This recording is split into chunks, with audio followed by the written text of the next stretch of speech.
បាទត្រឹងសៀនវីឡុកជាងអាចchơiកំសត់សូមអូនកាយគោរពដល់ពុកម៉ែបងប្អូនគ្រប់មជ្ឈដ្ឋាន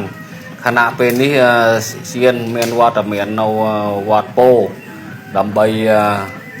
ចូលរួមទស្សនាល្ខោនបាសាក់ខ្មែររងនៅឃុំត្រឹងវ៉ាក៏ដឹកនាំបងប្អូននៅពីកម្ពុជាខេត្តកណ្ដាលបានស្នេហានៅកំណាប់កាប់ឃ្លោងរបស់ជាងអាកំសត់ក៏ស្វែងមកដោយគេហដ្ឋានដើម្បីសួរសុខទុក្ខនឹងមកលេងក្នុង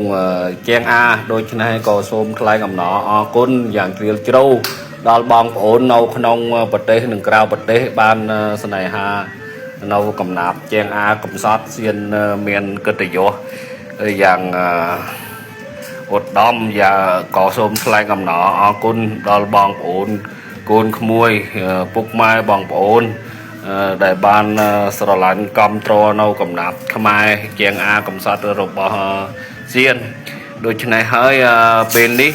ក៏សៀននាំបងប្អូនមកលេងនឹងមកដល់វត្តពោដើម្បីទេសនានៅល្ខោនបាក់សា